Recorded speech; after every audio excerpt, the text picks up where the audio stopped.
এই দুমুখা সাপ তোমার ঘর থেকে বেরোলো? আমার ঘর থেকে বেরোবে না এটা। এখান থেকে বাড়াইছে। এগুলাতেই হ্যাঁ দুমুখা, দুটো মুখ আছে। নড়ো তো, নড়ো তো। হ্যাঁ মরবে না এগুলা।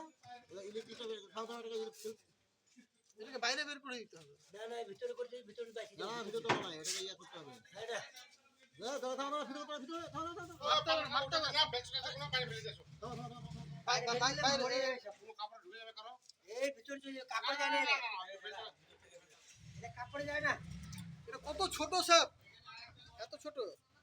এটা আরো বড় হয়। বড় হবে না? এগুলো বেশি বড় হলে আরেকটু মোটা হবে। মরে যাবে। এতটুকুন সাপ চলো এবার দেখাও দিকে আলো। হ্যাঁ পুকুরে ফেলবো চলো। পুকুরের দিকে ফেলে দাও। উপর থেকে ফেলে মারো না মারো না।